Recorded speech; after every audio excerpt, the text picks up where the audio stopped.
The bulldozers rolled onto Linda Whitman's property at exactly 8 a.m. on a Tuesday morning, their diesel engines roaring like mechanical thunder. I watched from my porch as she ran out of her McMansion in her silk pajamas, screaming at the construction crew to stop destroying her prized rose garden. "You can't do this. This is my property. I have rights." The crew foreman, a weathered man named Miguel, calmly handed her the county demolition order. Her face went white as she read the official letterhead, then red as she spotted my signature at the bottom. "Frank Morrison, Agricultural Commissioner, County of Riverside."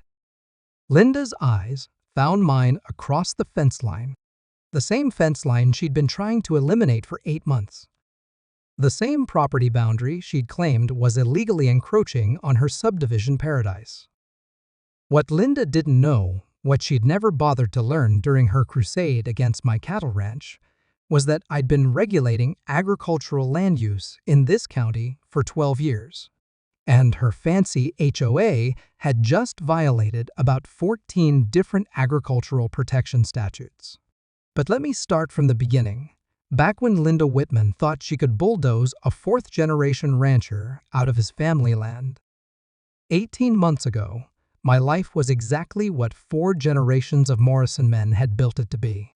I ran 847 head of Angus cattle on 2,400 acres of prime grazing land that my great-grandfather had homesteaded in 1923. The Morrison Ranch wasn't just my business. It was my legacy, my heritage, and the reason I got up before sunrise every single day. Then, Pinnacle Development bought the abandoned cotton farm next to my eastern boundary. Within 6 months, they'd carved 400 acres into a luxury subdivision called Countryside Estates, because nothing says countryside like $800,000 houses packed together like sardines. The irony wasn't lost on me that city folks were paying premium prices to live next to the very farmland they'd probably complain about within a year. I was wrong about the timeline. They started complaining within a month. Linda Whitman was their chosen spokesperson, a 50-something former marketing executive from Phoenix who'd moved to God's country for the peace and quiet. She was tall, blonde, and carried herself with the confidence of someone who'd never been told no by anyone who mattered.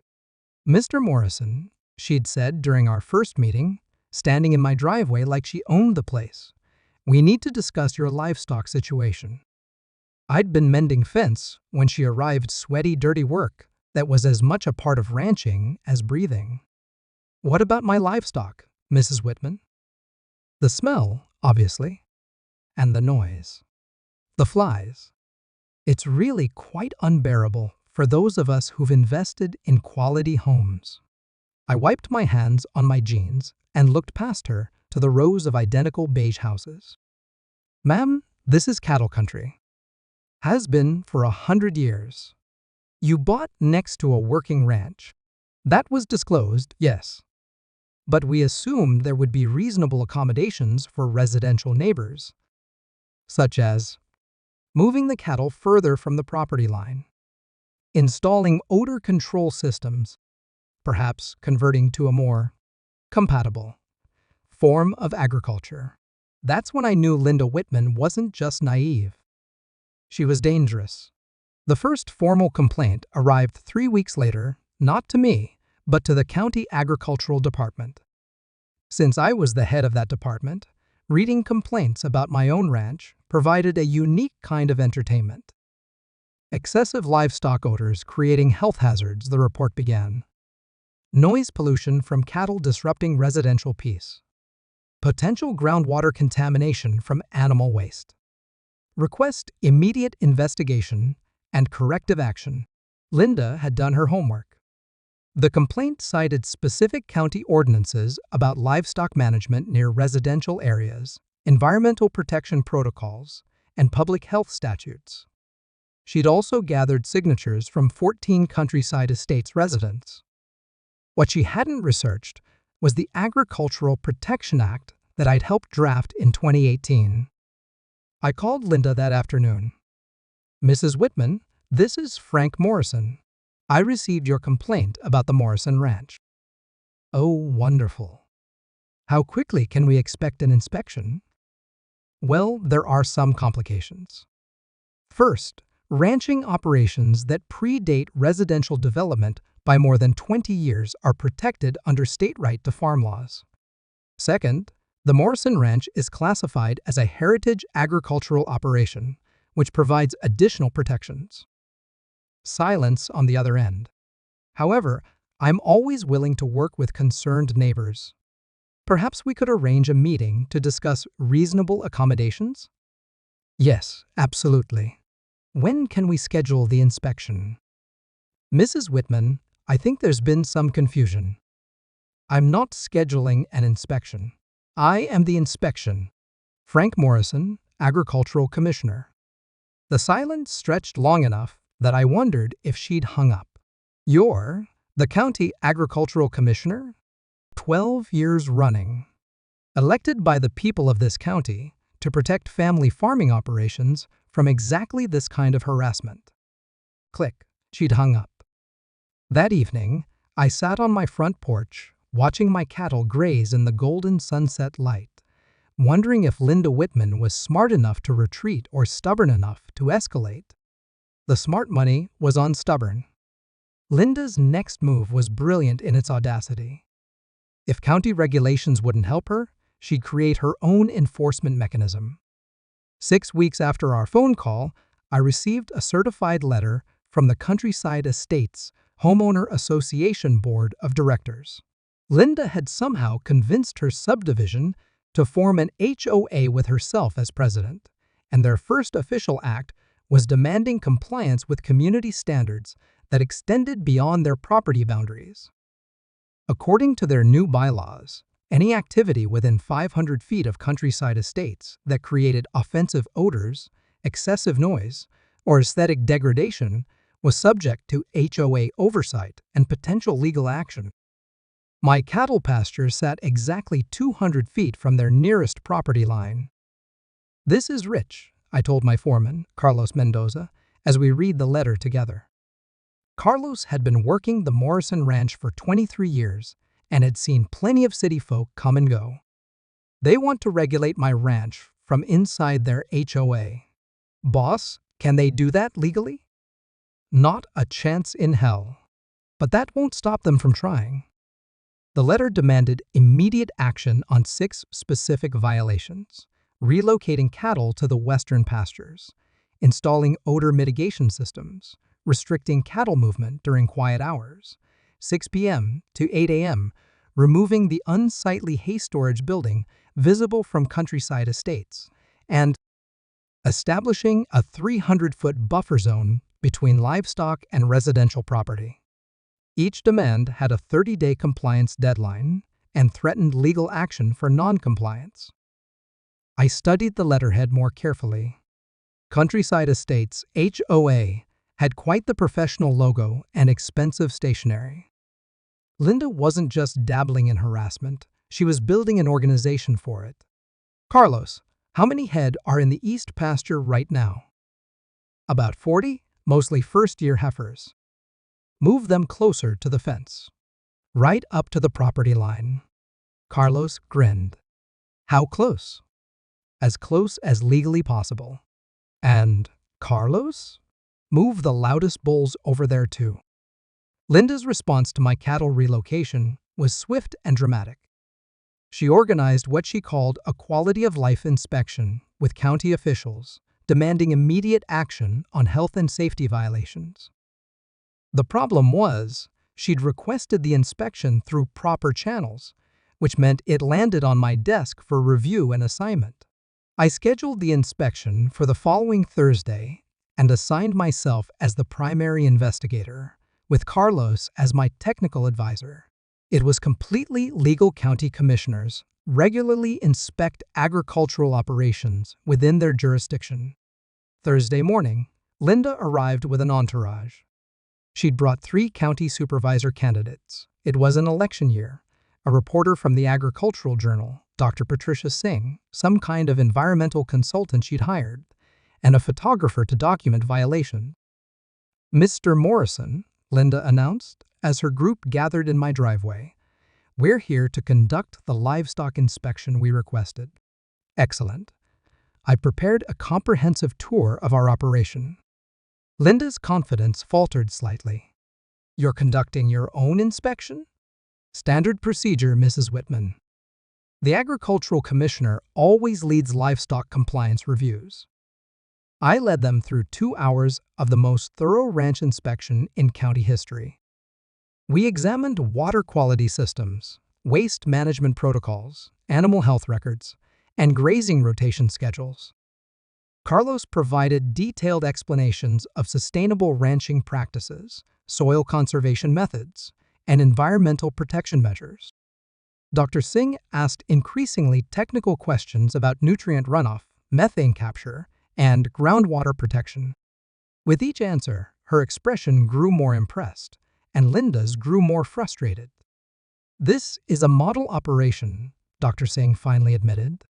"Your environmental impact is actually positive compared to the previous cotton farming that depleted the soil." Linda tried a different approach. "What about the smell?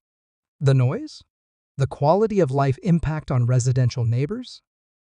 "Mrs. Whitman," I said patiently, "these cattle produce less odor than the septic systems in your subdivision. Our noise levels peak at 65 decibels, quieter than typical suburban lawn maintenance. And our property taxes support the very county services you're utilizing to harass us." The photographer had been snapping pictures throughout the tour. "Mr. Morrison, could you pose with some of the cattle? This might make a nice feature story about sustainable agriculture." As we walked back toward the vehicles, Linda pulled me aside. "You think you're very clever, don't you?" "I think I'm very prepared, Mrs. Whitman. This ranch has been in my family for 4 generations. We've dealt with droughts, floods, market crashes, and every kind of regulatory challenge imaginable. Did you really think a complaint would shut us down? This isn't over. No, it's not. But it should be." That evening, I was reviewing Linda's inspection paperwork when something caught my attention. Her environmental consultant, Dr. Singh, had noted several concerning issues not with my ranch, but with Countryside Estates itself. The subdivision's stormwater management system was routing runoff directly into the creek that fed my cattle's water supply. Their septic systems weren't designed for the soil conditions, creating potential groundwater contamination. Most importantly, the development had been built on land that was still zoned for agricultural use. I called David Kim, my attorney. "David, I need you to research something. What happens when residential development occurs on agriculturally zoned land without proper reclassification?" "Depends on the jurisdiction, but usually it's a code violation that requires corrective action." "Why?" "Because I think Linda Whitman's entire subdivision might be illegal." The next morning, I drove to the county planning office. Rebecca Torres, the chief planner, had been a friend since college. We'd served together on several agricultural committees over the years. "Frank, what brings you by?" "I need to check the zoning status for the Countryside Estates development on Highway 47. Rebecca pulled up the digital maps on her computer. Her expression grew puzzled, then concerned. "This is odd. The land is still zoned AG1 for intensive agriculture. There's no record of reclassification approval. What does that mean for the existing houses? If they built residential structures on agricultural land without proper zoning changes?" Rebecca paused, double-checking her files. "Frank, this is a massive violation. Every house in that subdivision is technically an illegal structure. What's the remedy? Best case scenario? Immediate reclassification with penalties and fees. Worst case? Demolition and restoration to agricultural use." I felt a slow smile spreading across my face.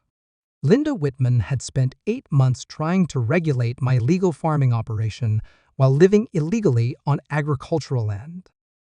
Rebecca, I'd like to file a formal zoning violation complaint. The county's investigation into countryside estates began quietly. Rebecca Torres assigned a team of inspectors to review building permits, environmental impact assessments, and zoning compliance records. What they found was a masterclass in cutting corners and hoping nobody would notice. Pinnacle Development had fast-tracked the project by submitting it as an agricultural worker housing development, a special classification that allowed expedited approval for farm employee residences. The houses were supposed to be temporary structures for seasonal workers, not permanent luxury homes for retirees from Phoenix. It gets worse, Rebecca told me during a follow-up meeting. They used OG housing exemptions to bypass environmental reviews, wetland protections, and infrastructure requirements. These septic systems were never designed for full-time residential use. How did this get approved? Best guess? The original Planning Commission didn't read the fine print, and Pinnacle's lawyers were very creative with their paperwork. By the time anyone realized what was happening, the houses were built and occupied. I reviewed the violation report. 47 houses built without proper zoning. Septic systems failing environmental standards. Stormwater management that violated 3 different county ordinances. Road construction that never received final approval. The penalties were staggering: $25,000 per structure for zoning violations, plus environmental remediation costs, plus infrastructure corrections. Total exposure over $3 million. What happens to the residents? I asked. That depends on how cooperative they are with the remediation process. The county could force demolition, but usually we work out compliance agreements that allow people to stay while fixing the violations. Usually, Rebecca's expression grew serious. Unless someone withstanding objects to the compliance process and demands full enforcement of the violations. As the owner of adjacent agricultural land directly impacted by the illegal development, I had standing. I could demand that countryside estates be demolished and the land restored to agricultural use. The irony was perfect. Linda Whitman had spent months trying to shut down my legal ranch operation. Now I had the power to shut down her illegal subdivision. But I wasn't ready to play that card yet. Linda needed to understand exactly what she'd started before I finished it. While the county's investigation proceeded quietly, Linda escalated to federal court. She filed a nuisance lawsuit claiming that my ranching operation was incompatible with residential development and seeking an injunction that would force me to relocate my cattle or pay damages to every countryside estate's resident. The lawsuit was ambitious in scope and vicious in tone. Linda's attorneys painted me as a stubborn old man clinging to outdated land use, while destroying property values and quality of life for dozens of families. They cited noise studies, odor measurements, and property value analyses that supposedly proved my cattle were causing measurable harm to their clients. Frank, this is serious, David Kim warned during our strategy meeting. Even though the suit is legally questionable, federal court is expensive and unpredictable. If they get the right judge, what are they asking for? Complete removal of all cattle within 1,000 feet of countryside estates, installation of industrial odor control systems, restriction of cattle movement to daytime hours only, and $500,000 in damages for property value reduction. I read through the complaint more carefully. Linda's signature appeared on page 1 as lead plaintiff, but 42 countryside estates residents had joined the lawsuit. She'd convinced nearly her entire neighborhood that my century-old ranch was somehow their enemy. David, how long until this goes to trial? Could be 2 years, maybe longer. Federal courts are backlogged. Perfect. That gives me plenty of time to prepare my defense. What kind of defense? The kind that turns this whole situation upside down. I didn't tell David about the zoning violations yet. Some cards are too valuable to show your own attorney until the perfect moment arrives. Linda's next move proved she'd learned nothing from our previous encounters. She launched a media campaign designed to paint my ranch as a public menace and herself as a champion of responsible development. The first article appeared in the Riverside County Gazette. Agricultural holdout threatens new development. Linda had somehow convinced the reporter that my ranch represented everything wrong with outdated land use policies. The piece included quotes about stubborn farmers blocking progress and reasonable residents seeking compromise. Mr. Morrison refuses to consider any modifications to his operation despite multiple good faith attempts at negotiation, Linda was quoted as saying. We're not anti-agriculture, but there has to be balance between farming and residential development. The article included photos of my cattle grazing peacefully in their pasture, but Linda had provided captions describing aggressive animals and unsanitary conditions. She'd even managed to get a quote from some livestock expert in California claiming that my herd density was potentially problematic for nearby residents. What Linda didn't know was that the reporter, Jennifer Walsh, was married to my nephew, Tony Morrison, who ran cattle on the northern part of our ranch. Jennifer had written the article exactly as Linda requested, but she'd also called me for comment. Uncle Frank, this woman is completely insane, Jennifer said during our interview. She wants me to write that your cattle are basically a terrorist threat to suburban families. Write exactly what she asks for, Jenny. But make sure you include my response. What response? That I look forward to presenting the full facts when this matter is properly adjudicated. The article's comment section became a battlefield between Linda's supporters and locals who'd known the Morrison Ranch their entire lives. Linda had clearly organized a social media campaign. Dozens of accounts posted nearly identical complaints about factory farming and environmental destruction.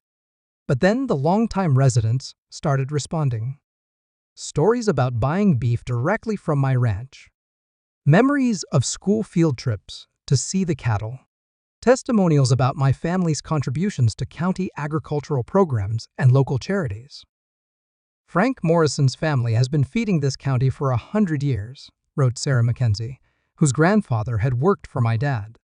These city transplants show up last month and think they can rewrite our history. The comment war raged for days, but public opinion was clearly shifting in my favor. Linda had made a critical error. She'd attacked a local institution in a county where agriculture was still king. Frustrated by the media backlash, Linda tried a different approach. If she couldn't shut down my ranch through outside pressure, she'd do it through bureaucratic warfare.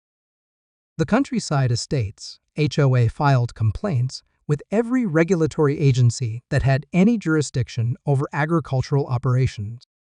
Environmental Protection Agency for water quality. Department of Agriculture for livestock management. County Health Department for odor control. State Wildlife Commission for habitat impact. Each complaint triggered automatic investigations, site visits, and documentation requirements. Even though my ranch was fully compliant with all regulations, responding to the complaints consumed weeks of time and thousands of dollars in consulting fees. She's trying to bankrupt you with paperwork, Carlos observed, as we prepared for the fourth inspection in 2 weeks.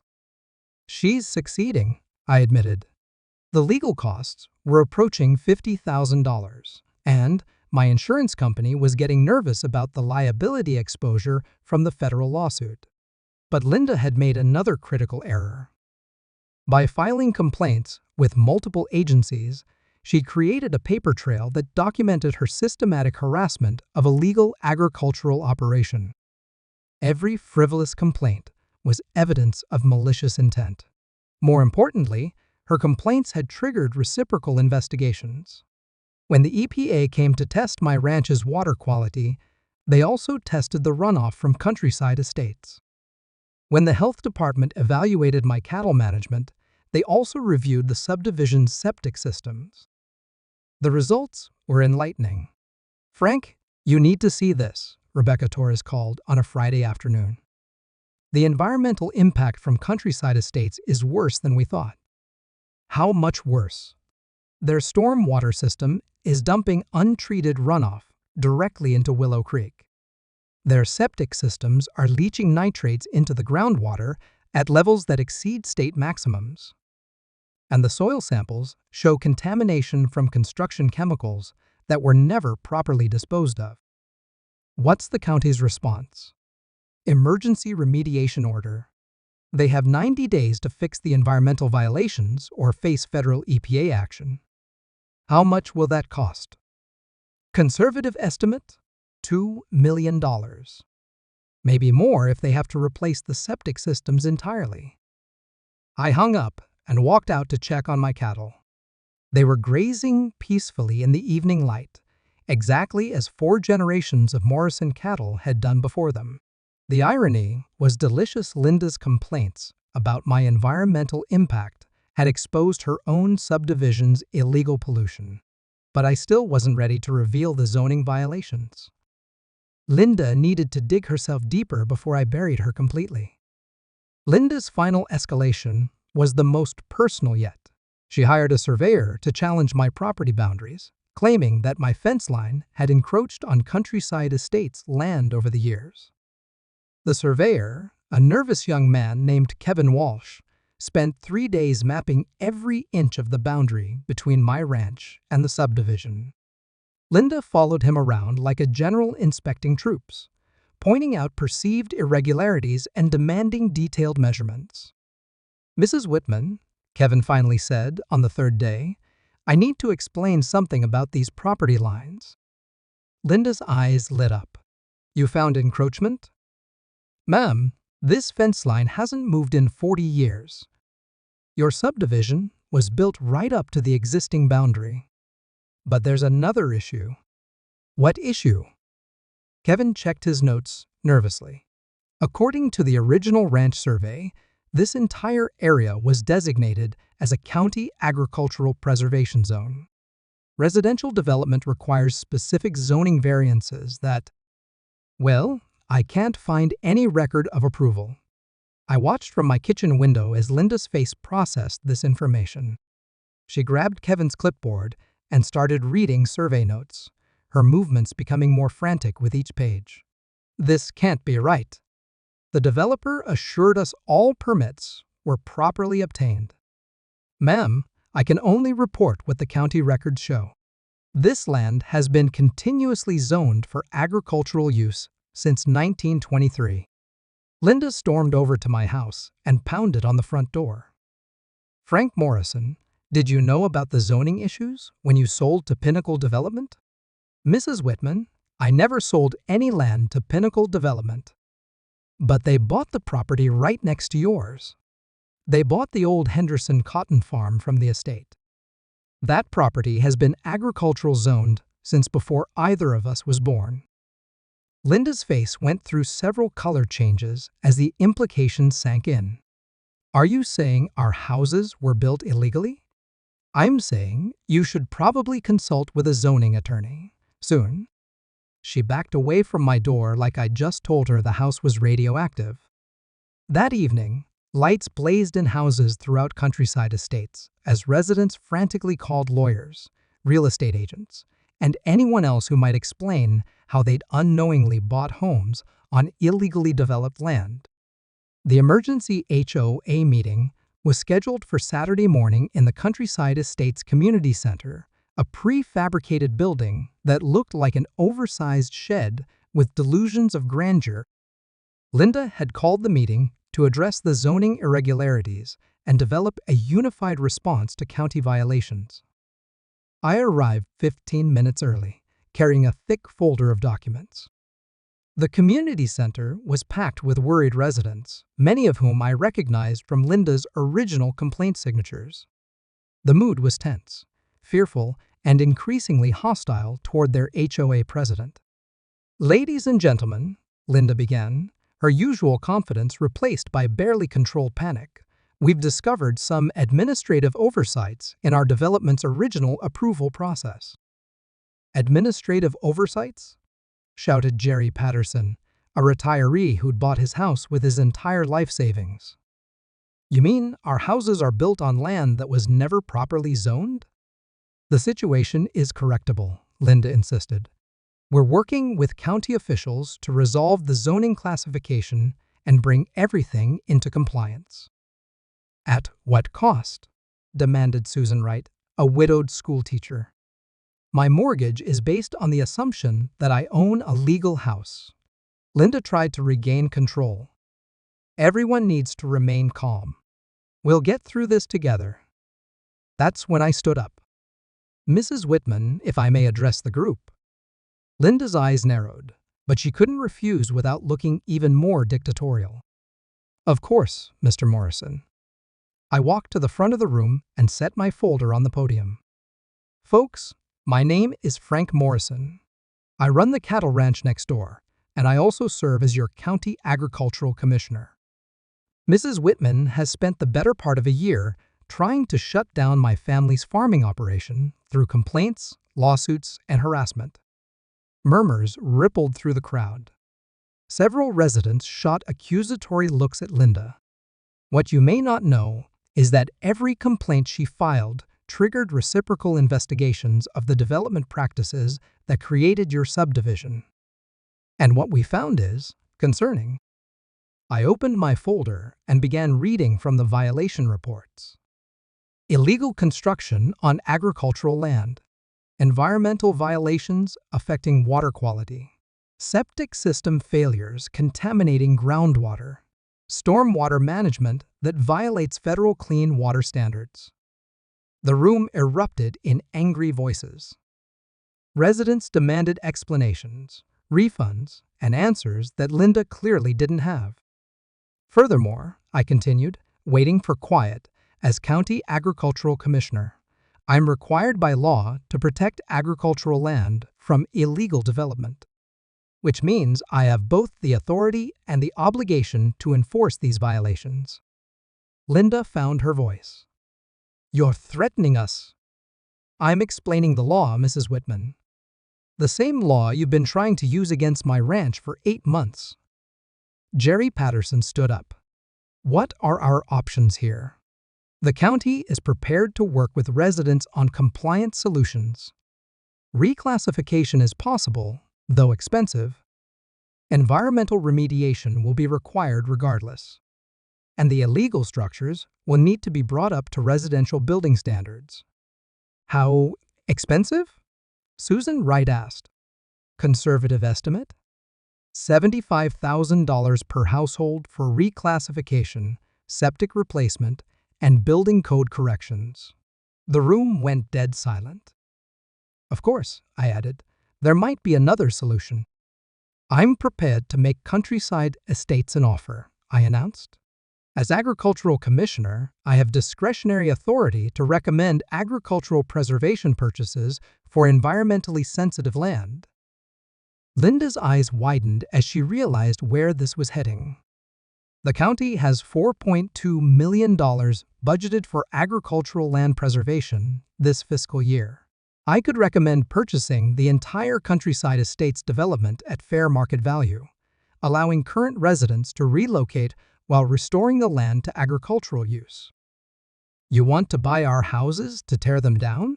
Jerry Patterson asked. "I want to offer residents a way out of an impossible situation. Fair market value for your homes, no legal liability for the zoning violations, and time to find suitable replacement housing." Susan Wright raised her hand. "What's fair market value?" "Independent appraisal, but probably 10–15% above what you paid originally. The county preservation program is designed to make displaced residents whole." The crowd was buzzing with conversation. For many residents, my offer represented salvation from a financial nightmare. They'd paid premium prices for their dream homes, only to discover they were living in an illegal development with massive environmental violations. But Linda Whitman wasn't ready to surrender. "This is blackmail," she shouted. You're using your government position to steal our property. Mrs. Whitman, I'm offering to solve a problem you created. The zoning violations exist regardless of my involvement. The environmental issues are documented fact. The illegal development is a matter of public record. We'll fight this in court. You're welcome to try. But I should mention that fighting the county's Agricultural Preservation Authority will require proving that residential development is a higher and better use of the land than farming. I paused for effect. Given that your development has already contaminated the groundwater and violated multiple environmental statutes, that might be a difficult argument to make. The county's formal compliance order arrived on a Wednesday morning via certified mail to every Countryside Estates resident. Linda had rallied about half the subdivision to reject my buyout offer and fight the violations in court.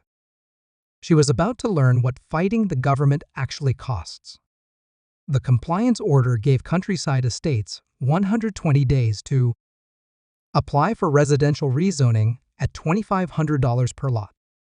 Replace all septic systems with county-approved residential-grade equipment. Install stormwater management systems meeting federal environmental standards. Bring all structures up to current residential building codes. Pay accumulated violation fines of $47,000 per property.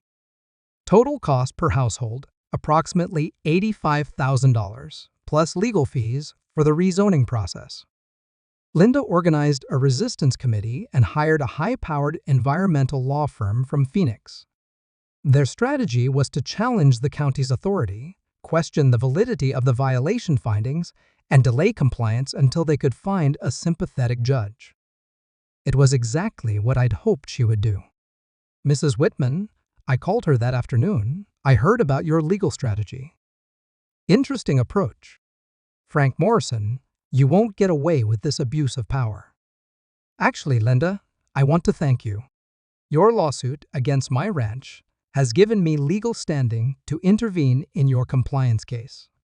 What does that mean? It means I can file as an affected party in your rezoning application. Since my ranch has been impacted by your illegal development, contaminated water, environmental damage, harassment of legal agricultural operations, I have the right to object to any compliance agreements. The silence on the other end was deafening. Linda, you made this personal when you tried to destroy my family's livelihood. Now it's personal for me too. Linda's legal strategy began falling apart when her own neighbors started accepting individual compliance agreements with the county. Rather than pay $85,000 plus legal fees for a fight they couldn't win, dozens of residents chose to work directly with county officials on remediation plans. Jerry Patterson was the first to break ranks. He accepted a modified compliance package that cost $42,000, but allowed him to keep his house. Susan Wright negotiated a payment plan for her septic replacement. Even some of Linda's original supporters quietly settled their violations rather than risk losing everything in court. She's losing allies faster than a sinking ship loses lifeboats, Tom Rodriguez told me. He'd been watching the neighborhood drama with the fascination of someone safely on the sidelines. How many are left in her resistance committee? Maybe 12 houses. The rest either settled with the county or took your buyout offer. The buyouts had been particularly satisfying. 17 families chose to sell their homes to the county's agricultural preservation program at prices that were actually higher than their original purchase costs. They walked away financially whole while Linda watched her subdivision shrink around her.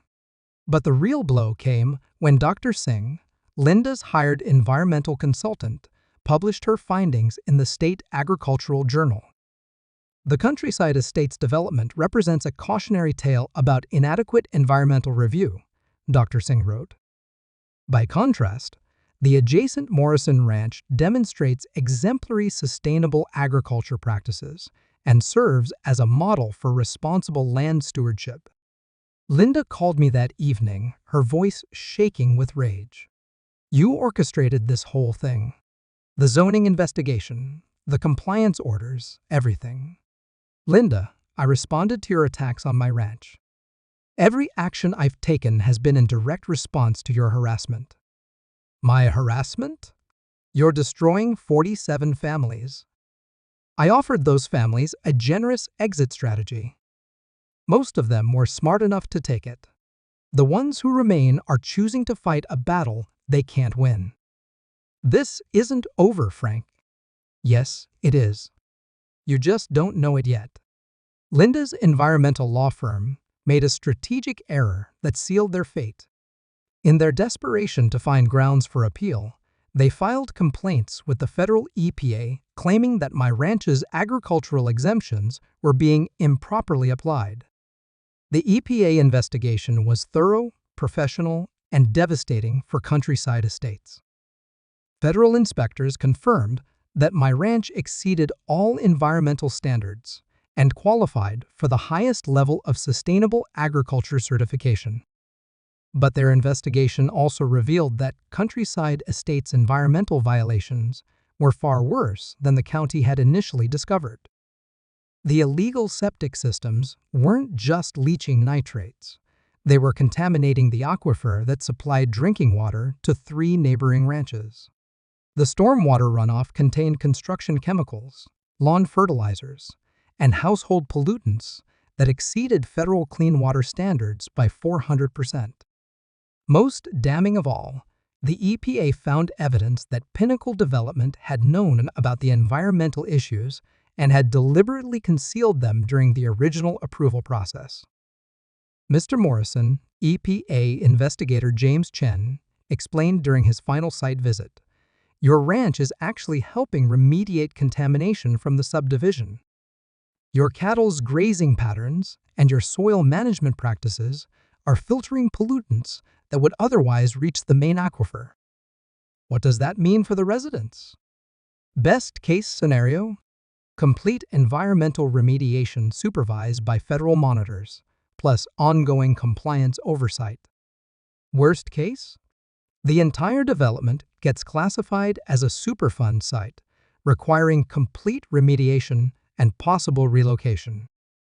The EPA's preliminary findings report was a 47-page document that read like an environmental disaster manual.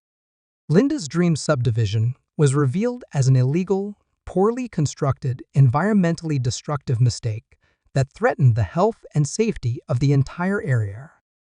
The report included a recommendation that caught everyone by surprise: immediate agricultural preservation of the contaminated land to prevent further environmental damage.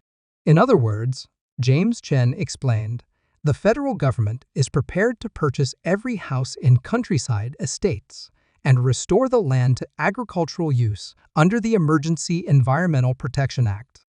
The EPA's findings triggered an automatic referral to the county district attorney's office for potential criminal charges. When federal environmental violations involve deliberate concealment of hazardous conditions, prosecutors take notice. District Attorney Michael Torres, Rebecca's brother, though I didn't mention that connection, opened an investigation into Pinnacle Development's approval process. What he found was a conspiracy involving falsified environmental reports, bribed inspectors, and fraudulent documentation. But the investigation also revealed something unexpected. Linda Whitman had known about the zoning issues before she moved to countryside estates. "Frank, this changes everything," David Kim told me after reviewing the DAA's preliminary findings. Linda Whitman was a minority investor in Pinnacle Development. She helped plan this subdivision, knowing it violated agricultural zoning laws. She owned part of the development company, a 12% stake, according to the financial records. She used her marketing background to design the sales strategy that convinced people to buy homes on illegally zoned land. The pieces suddenly fit together. Linda's immediate hostility toward my ranch, her detailed knowledge of county regulations, her confidence that she could force me out through legal pressure. She hadn't moved to countryside estates,